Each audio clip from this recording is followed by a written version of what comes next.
Equity Mate. I will say this about investing. Everything you do learn is cumulative. What I learned at 20 is useful.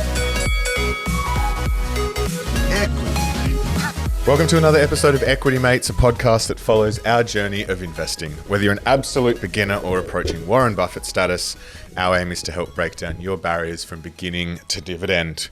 My name is Bryce, and as always, I'm joined by my equity buddy, Ren. How are you going? I'm very good, Bryce. Very excited for this episode. Big week for you. As we record, you are T-minus... I should have done the maths before we started. T-minus... 2 days? 48 72 hours? 48. 48 hours? Yeah. Wow. Someone's counting.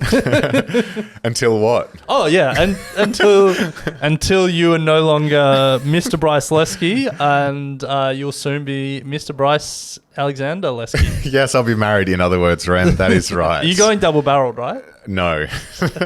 But yes, very excited.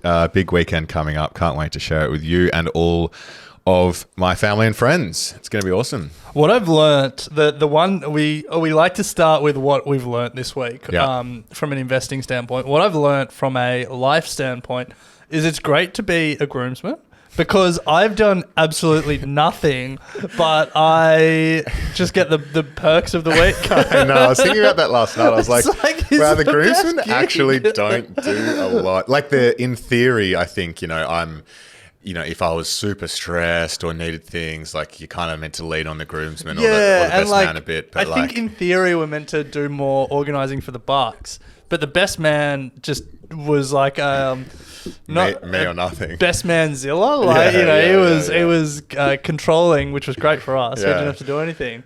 And yeah, it's classic. Anyway, I think it'll be interesting. You never know. I might have a few things in store for you on the weekend. Great, happy to unfold some chairs or hold some umbrellas. Nice. There might be a lot Drive of a bus. There might be a lot of umbrella holding, given what the weather forecast is. But anyway, let's get moving. Big episode today, Ren. We'll obviously kick off with what we've learnt this week. Then we're 9 months into the year, so we're going to have a look at some of the headlines from the ASX for those that are playing the ASX game. It will be helpful for those who aren't. It'll still be helpful. We're going to have a bit of fun with coming up with some of our own news headlines as well.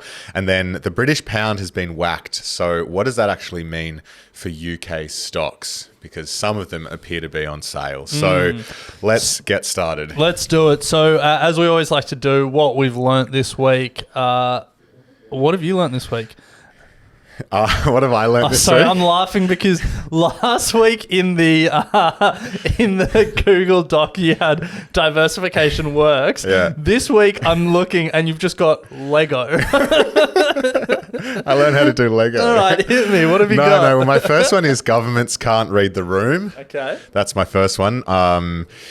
It was pretty unsurprising, but startling to see some of the measures that are coming out of the UK government when it comes to tax cuts, given what's going on with the cost of living and everything. The proposed tax cuts in terms of rewarding those that are at the top end of the pay scale and cutting corporate tax. It just feels like the time is not now for doing that sort of stuff. They're eliminating the top tax bracket. Yep. And so people that are in the top tax bracket will then automatically move into the lower one.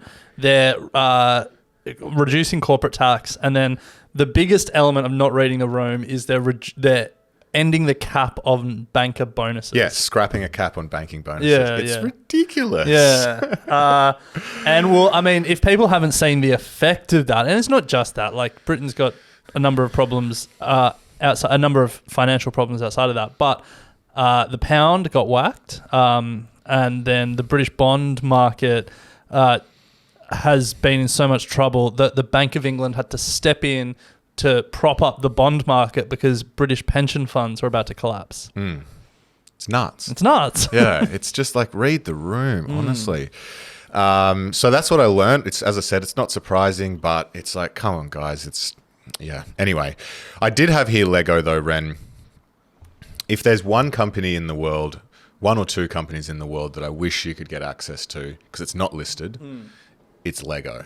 Okay. Why is that? Well, they've just they reported their earnings this week, and they continue to be Why are they reporting their earnings if they're not listed? Don't know. Just news? Just because they're just like, YOLO, how good's this? Because it's awesome. And they've just proven that they're the titans of the toy world. They've reported their first half of the year earnings, and they continue to be the world's leading toy manufacturer.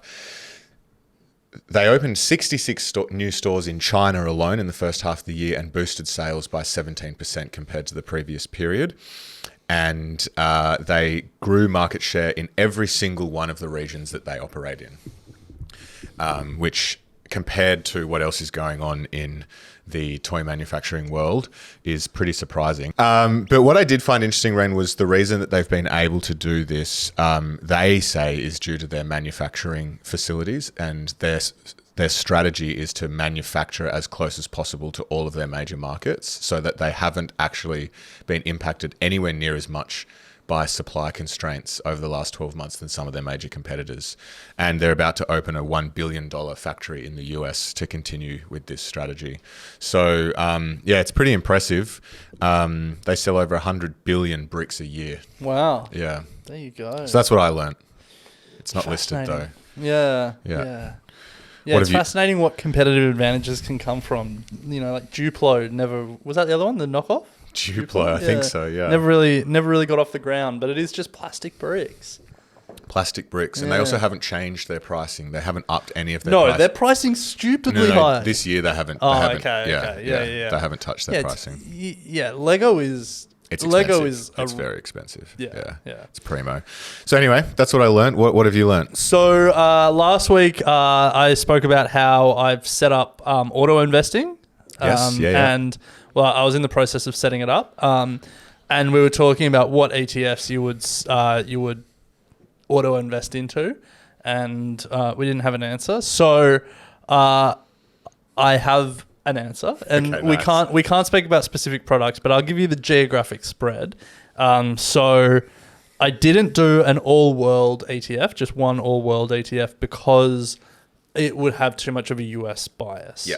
Because I think it's like 60 or 70, between 60 and 70% of the all world index is American stocks. So what I've done is 5 stocks and 5 ETFs. One that holds Australian companies, one US, one UK. Not sure about that at the moment, although stocks are on sale. We'll get to that. One mainland Europe, and then one Asia ex-Japan. Mm-hmm. And so I've just got the minimum amount going into those. No thematics? No thematics. Maybe no thematics, no property, no active management. I mean, I'm not made of money. Yes. Until you give me a pay rise. Fair call. But that for me was that's how I'm structuring it. So what do you think? Can I ask I think it makes sense. I definitely agree with the all world approach, because you then not taking one. Yeah. Because you really only then just get, as you said, rightly so, you're only just really getting returns from the US. And I like the spread across. You've pretty much covered the world, but how did you decide on S&P over, say, going a NASDAQ? I think it's because the S&P includes the NASDAQ, but the NASDAQ doesn't include the S&P. And obviously tech has outperformed to just a stupid degree in America, and so everyone gravitates to the NASDAQ because of what it's done. But the S&P just gives you actually the 500 biggest publicly listed companies, whatever sector they're in, whatever exchange they're listed on, whereas the NASDAQ doesn't. And so it's just, I think like the at its core, what index investing is about getting exposure to the biggest companies in a market. And that's the S&P 500 in the States. So then here's the next question. Portfolio management and construction. Have you gone equal weighting to all of them? Equal weighted. Nice. And you're going to keep it that way? For now. Well, I mean, because this is I'm just doing minimum investment, just get the ball rolling, see if I like the platform that I'm using, because there are other options that offer auto invest. So I'm not locked into this one if I decide that for whatever reason I don't like it. But yeah. And so what's if you don't mind me asking, what's the frequency? So I get paid fortnightly, and so it's just like part of the automatic funds Nice. transfer now. Love it. DCA in action. Yes. Awesome. Now, we were asked a question on the forum, and if you want to chat to us, respond to these episodes, chat to the Equity Mates community, the link is community.equitymates.com. Yes. And we'll include that in the show notes. But someone asked on the forum, am I missing out on compounding by selling... by selling ETFs on different brokers and consolidating in one broker? And the answer is no. But I am creating a taxable event. So if I'm selling 10 units on broker A and then taking that money and buying on broker B, then I'm buying the same amount of units, putting the same amount of money back in the market just with a different broker. So I'm not missing out on compounding, but there is a taxable event. Luckily, there's some capital losses that I recognized last year. And some of the ETFs I only bought recently, so it's not like there's massive capital gains. So that's that. There was another question asked on the forum about why don't I just transfer the shares? Oh, yeah, that's actually a good idea. Yeah. And I reckon you can't be bothered. too much paperwork. I knew it. Yeah. I knew it. I actually didn't even think about that. You should have just done that, bro. Nah, too much paperwork. There's only one broker that lets you do an online form. Yeah, but like you're paying tax. But I'm not paying tax. That's the thing. I'm missing out on the opportunity to offset future tax by using the capital losses now. Oh, so you reckon your capital losses covered it? I know they have. Oh, okay. Well, fair call. Yeah. Yeah. All right. Well, look, it is a good lesson though. If you can be bothered to do paperwork, you can actually transfer between brokers. So you don't have to have a tax event if you want to set up your brokers like And Ren. let's. But I do admit it is paper. It's not paper heavy, but it requires paper. It requires a printer. Yeah, it requires a printer. Who's got a printer? We have one here. Who knows how to set up the printer? Our head of growth, Alf. All right, let's keep moving. Those are two things we've learnt. If you are keen to contribute to the conversation, let us know what you learnt. As Ren said, we've got Australia's most welcoming investor forum now live, community.equitymates.com. Check it out, sign up, and come and join the conversation with the Equity Mates community. We are off Facebook. All right. Well, technically, we're still on it, but we're not engaged. We're engaging in our forum. We're slowly migrating off Facebook, like the rest of the world. That's it. One day we'll boot it. All right. Ren, ASX movers and shakers. The ASX game is in full swing. If you're not aware of what it is, you get $50,000 in fake money and can play a game against many other competitors here in Australia on the ASX 200. And we are going to have a look at what has happened on the ASX over the last 9 months. We've filtered down stocks that are over 750 million in market cap and had a look at their year-to-date returns. We've basically just had a look at the ASX 200. Yeah, we got... Yeah. Well, no, there's plenty of... Okay. Yeah, okay. Because there's be a lot of stocks sub 750. Well, yeah. There's 2,000 stocks listed in Australia. But basically, we're 9 months into the year. What's happened? Who's moved the index? What are the companies... I was trying to think so movers are the companies that move the index. But what's shakers? Shakers are the ones that come in and ruffle some feathers. Ruffle feathers. All right. Well, anyway, we've looked at movers and shakers. And then we've come up with headlines that sum up the year so far. Yes. And then we're going to come up with some headlines that predict the remainder of the year. And, nice. I think there'll be some fun there. But let's start with what companies have moved the index. What have been the biggest gainers this year? Well, Ren, no surprises for those that have kept their eye on the coal market, because a lot of the gainers are in coal and resources. The biggest gainer is Whitehaven Coal at 187% rise since the start of the year. New Hope Corporation, 133%.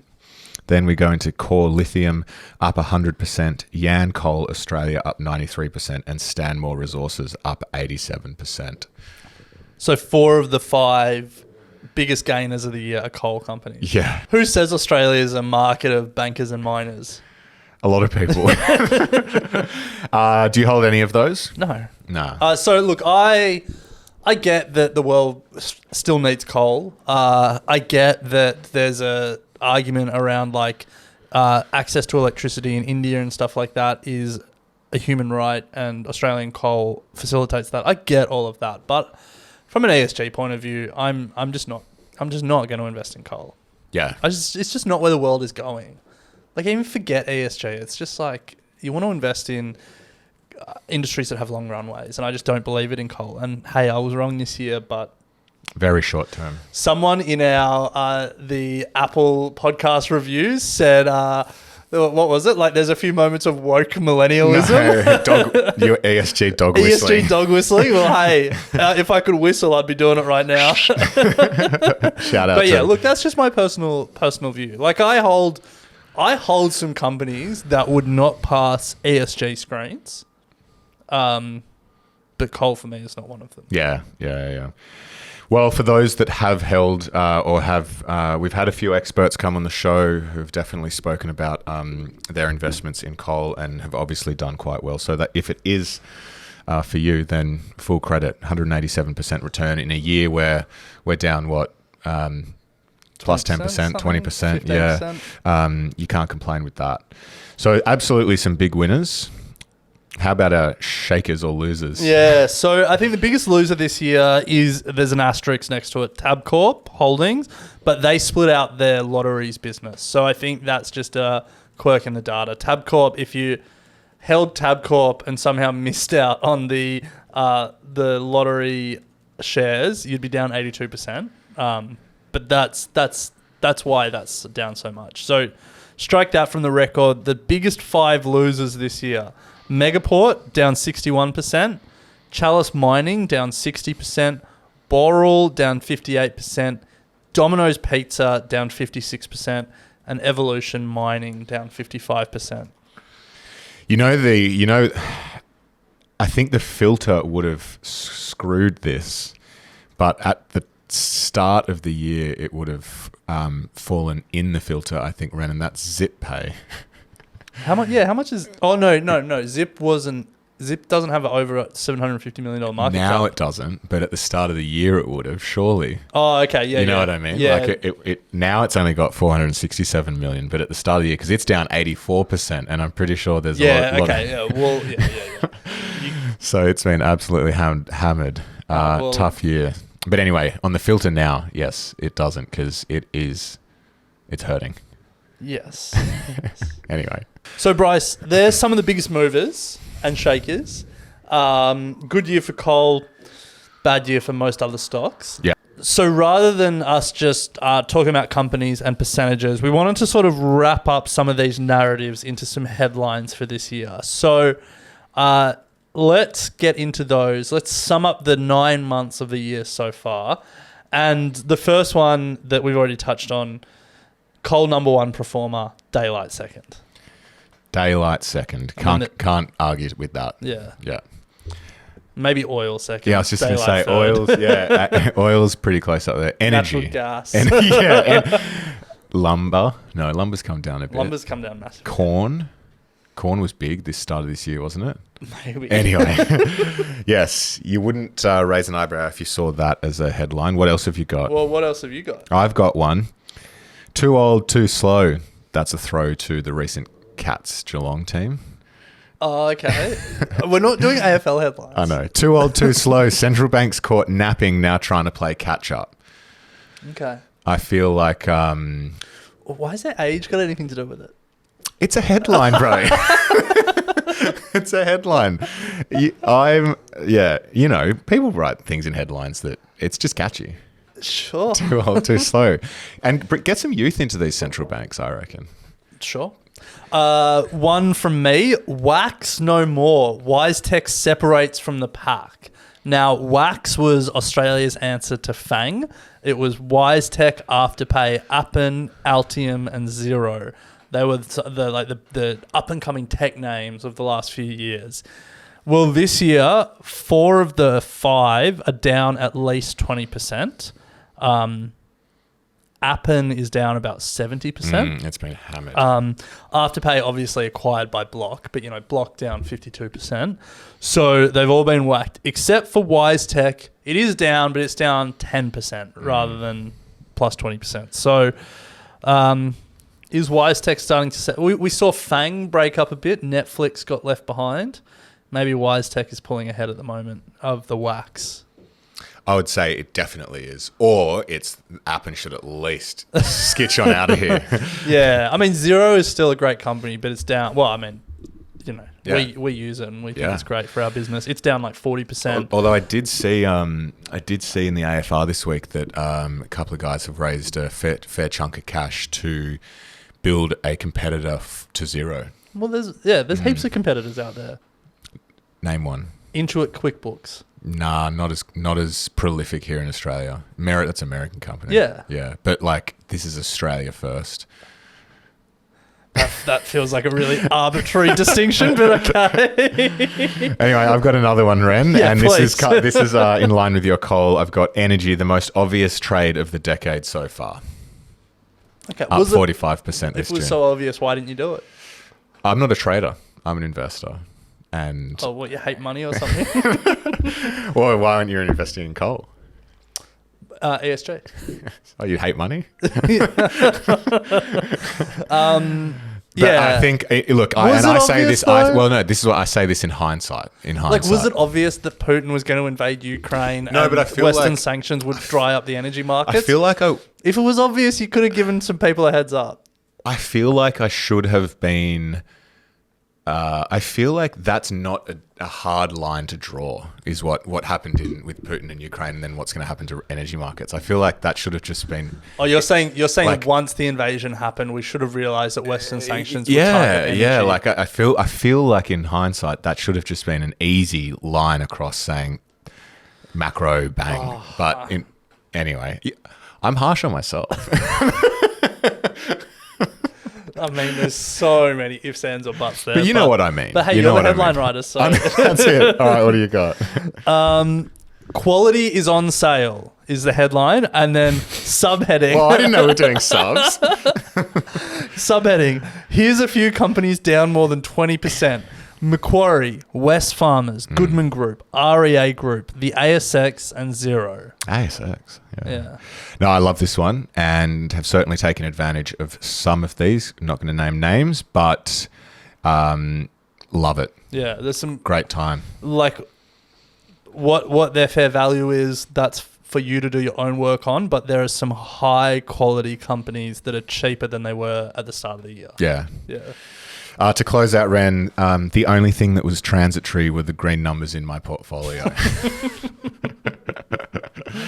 Nice. Tough year. I've got one more.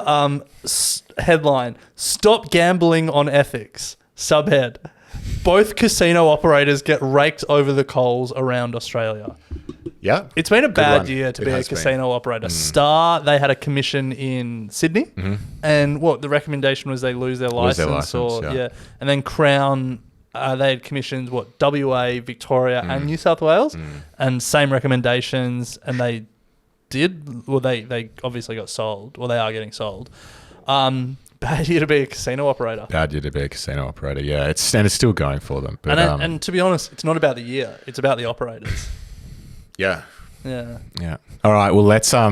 That's till now, Ren. That's 9 months in. Yeah. We're gonna. If you think we missed any headlines, maybe we do a post on the forum about it. Sure. What headlines did we miss? Yeah. And now we're going to have a bit of a prediction as to what could the headlines be for the remainder of the year. So let's rip through these ones, Ren. What do you got? First one. Chess Mate, subhead, ASX announced 6th delay on chess replacement project. Love it, and I can definitely see it. For those that are unaware, the ASX have been trying for a fair while now to bring in blockchain technology to replace their current chess system. So chess is how they know like who's holding stocks. This is why we get all that paperwork from our brokers. And the ASX have been trying to replace it for a long, long time. They've announced 5 delays. They've replaced their CEO. Will there be a sixth? Yeah. Love it. I'm going to say there will be. Oh, really? Maybe. All right. I've got one, and it's investors hold hope for Santa's rally as NASDAQ ends year with record falls. Well, you reckon there's more pain? I reckon it'll be worse than. So in 2000, the tech crash, I think it finished down 50%. Yeah. It's currently just over 20. Oh, you reckon it's going to go that far? I reckon it could hit. I'm just saying, I'm a headline writer. It's a bold prediction. Okay. If you want to make a bet on that, I'm willing to take the other side of that bet. Sure. I'm notoriously optimistic. No, you're not. You flip like bloody. I'm notoriously optimistic, except about the Swans' fortune. That's true. That's true. All right. My next headline: high coal price bringing more projects online, increasing climate questions. Yeah, good. So I think the simple prediction there is, as if these prices stay higher for longer, and we have seen the oil price drop off meaningfully, but if these coal prices stay higher for longer, there will be marginal projects that are suddenly viable. Coal mines take time to develop, but there might be pressure for environmental approvals for a few. I like that. We'll say. All right, I've got another one, and it is major retailers post dire earnings result, flaming fears of recession. I don't think it's that bold, but it's going to happen. It's going to be a shocker. You reckon? Yeah. You are the retail whisperer. It's going to be a shocker. Absolute shocker. What have you got, Ren? So they're actually the only two predictions I had, and then I saw that you did an AFL one, so I've done an AFL one as well. So do you want to start your AFL one first? Mine was, have you heard? James back at Windy Hill. And Hurd with HIRD. HIRD, James Yeah, Hurd. it's funny. You've been so bullish on James Hurd coaching Essendon again. No, I haven't. In the office, you've been like, he has to. No. He's Essendon royalty. No, I'm like, get him out. Get him out. Hopefully Brad Scott. But anyway, he won't coach. What have you got for yours? Eddie must hate this. Grundy to Sydney in shock trade of the off-season. Wow, that'd be interesting. Yeah, well... You can't afford him, though. Well, everyone was like, you got cap space for Dusty earlier this year. If we can afford Dusty's 1.2, we can afford Grundy's 1. Collingwood take some of the salary. But you've also just re-signed all your boys for quite a while. But he took a pay cut, though. Yeah, but Mills, all the other boys... Anyway, let's keep moving, Ren. We are going to... Imagine us with Grundy and Hickey as our two ruckmen. Imagine. Yeah, that would be good. You do need someone to stop... Just tapping it down. To stop Hawkins kicking goals out of the ruck in grand finals. Anyway, let's keep moving. After the break... too soon. After the break, we're going to have a chat about the British pound as it has absolutely been whacked, and then have a look at some of the stocks that are on sale as a result. So stay tuned. We're going to take a quick break to hear from our sponsors. So, Ren, British pound has been smashed. The US dollar is on a tear. But the question that we were speaking about in the office this week is, what does this mean for us as investors? What does this mean for the UK stocks? Because currency has an impact. Currency does have an impact. Wise words. That's the episode. No, so look, I mean, in your what we've learnt this week, you spoke about sort of how this situation has developed. But the British pound is weak. The US dollar is strong. And it creates opportunities, and especially in Britain. And we really wanted to start here because I feel like maybe the market missed this in all of the panic a little bit. But British companies, more than most companies around the world, are export-driven businesses. So they are global. They have a global footprint, and we'll talk about some specific examples. But they have a global footprint. They sell in foreign currency, and then they bring that money back to Britain, convert it to pounds, and report their revenue in pounds. So if the British pound has been whacked and they're still selling their products overseas, that's going to give them a revenue boost, because when they convert it back into pounds, that foreign currency buys more pounds.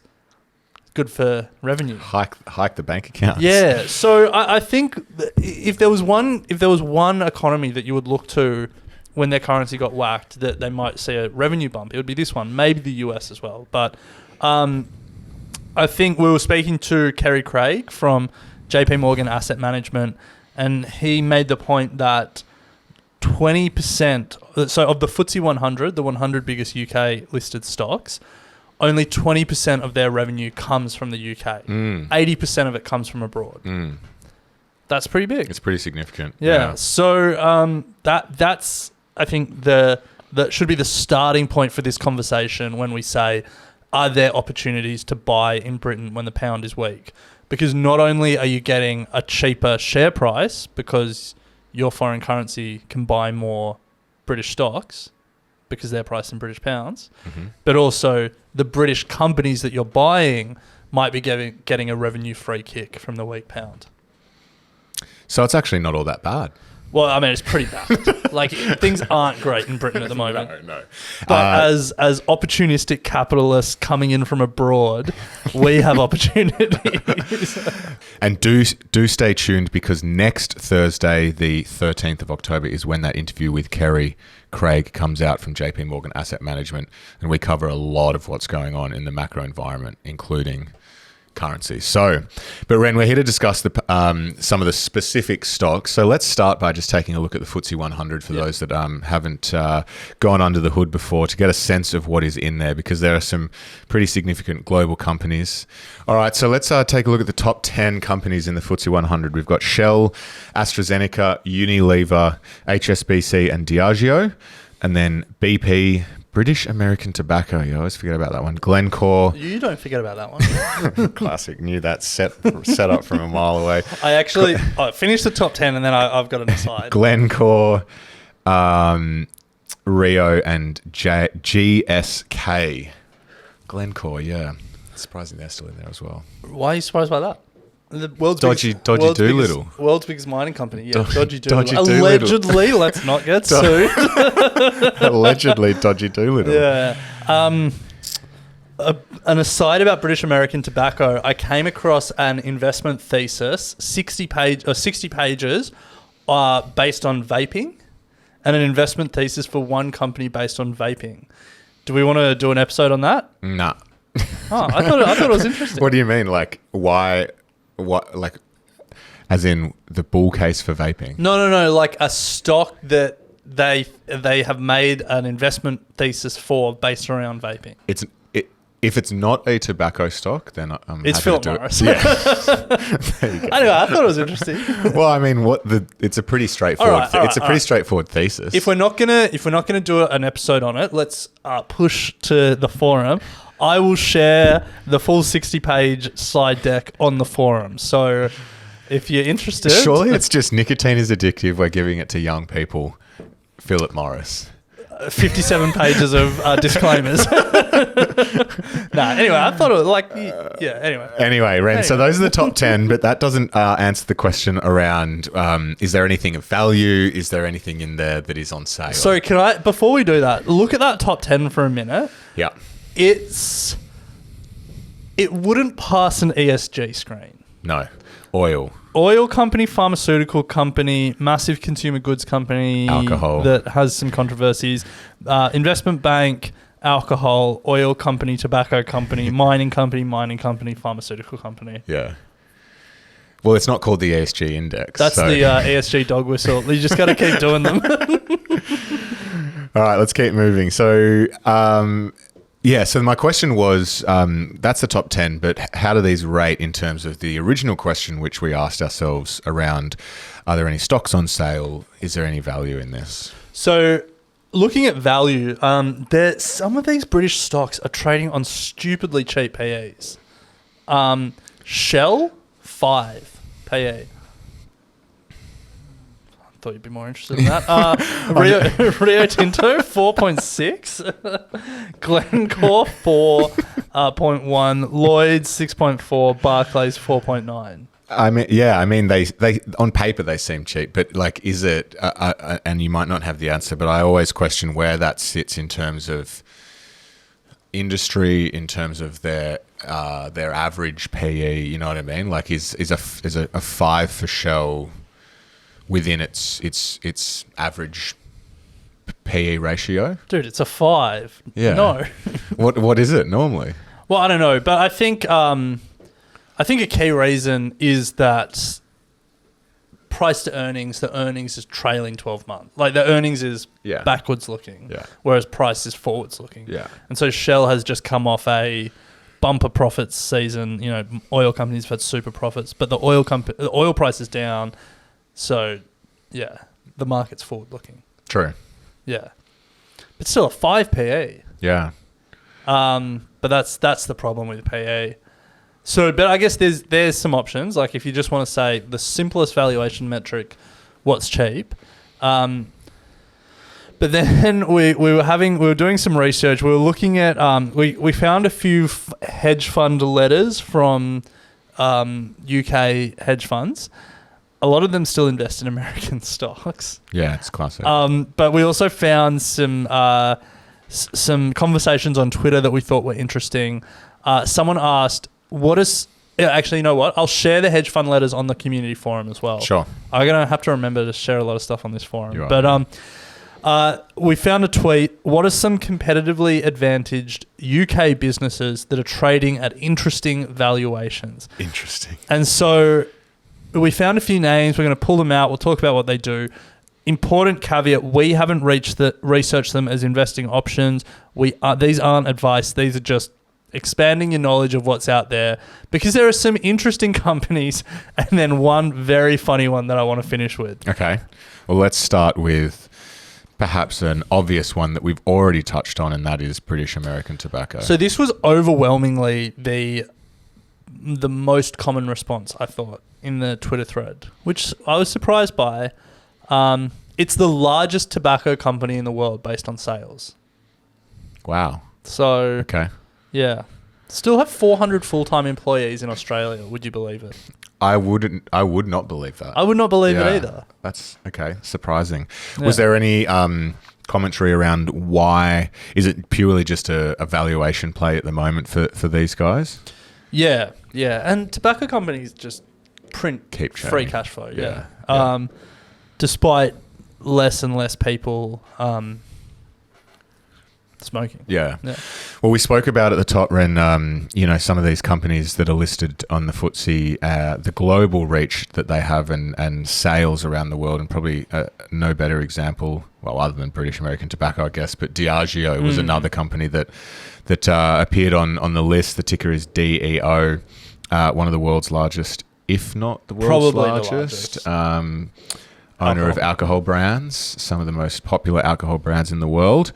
Company that we've spoken about a fair bit on the show. So if you looking at where revenues come from, it's truly global.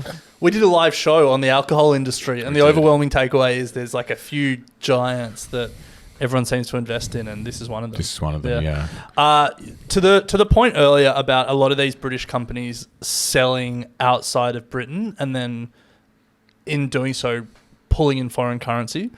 Only 20% of Diageo's sales are in Europe or the UK. So 80% are overseas. A lot of them are in America, and that means they're pulling in US dollars and then converting it back to British pounds. Diageo isn't as cheap as a lot of these other British companies because a lot of investors are in love with it. Yeah. So that's the question there. Like the value, if we're talking about stocks being on sale in Britain at the moment, Diageo it's not quite as marked down as some of these other companies. Well, let's have a look at another one that popped up, and that was Burberry.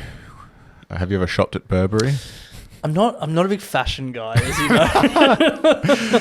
I definitely know that. I feel like you would have a few things to say. No, I don't think I've shopped at Burberry. For those unaware, it's a British luxury fashion brand headquartered over in London, currently trading on a PE of 17 times. It's been holding up by the look of things. It's only down about 6% year to date, but with all things that I think sit on the Ftse 100, they never move. No, things do move. Things do move. Big in China, as I learnt from an Uber driver one time. Yeah. Anyway. What else have we got? Naked Wines. Have you heard of them? No. So actually, yes, I have a Naked Wines tote bag. Okay. Yeah. So I hadn't heard of them. They've got a great ticker, Wine, WINE. They're the ones. Do you order much from Amazon? Much what? Just stuff. Yeah. You know how they always have the Naked Wines vouchers? Card. Yeah. Have you ever used one? No. Neither. No. But every Amazon box, Naked Wines offer.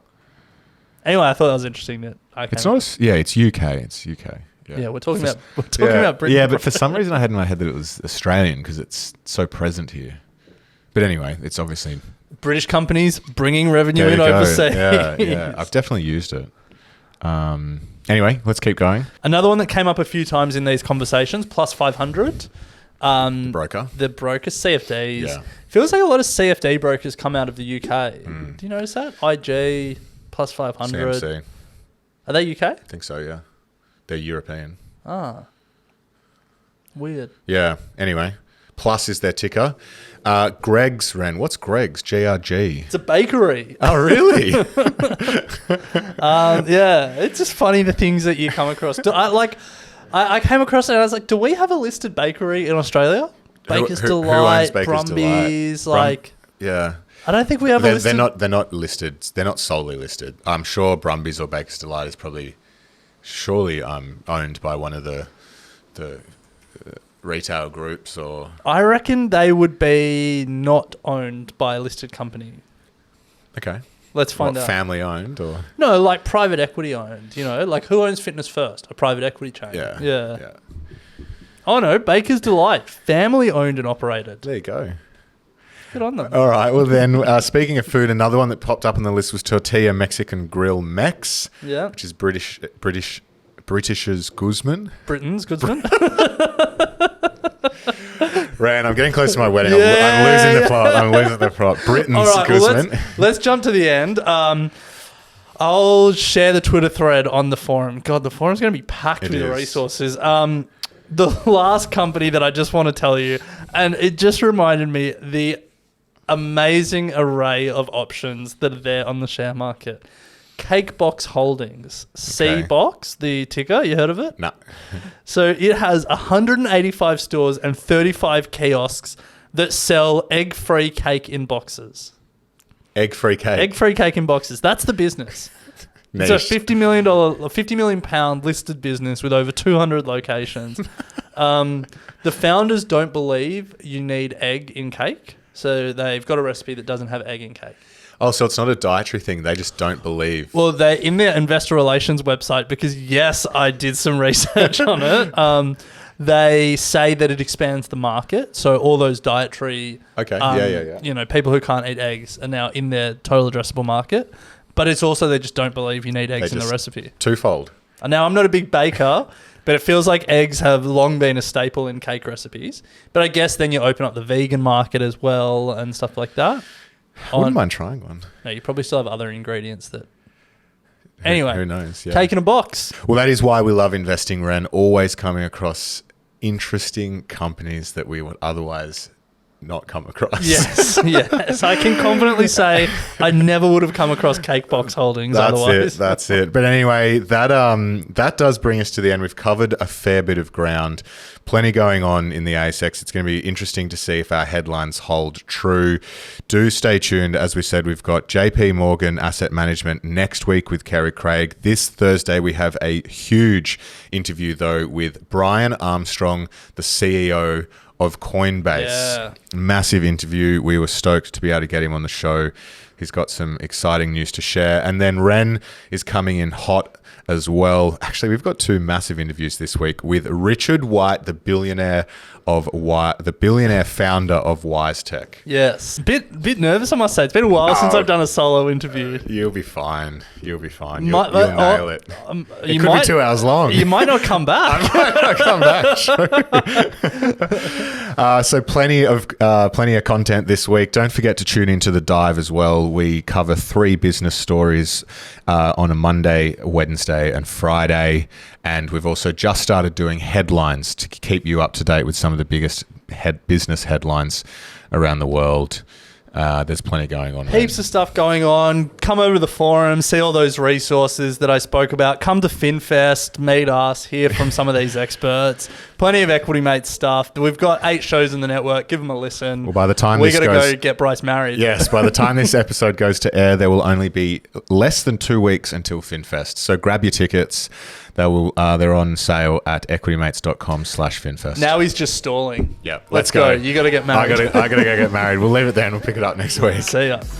I will say this about investing. Everything you do learn is cumulative. What I learned at 20 is useful.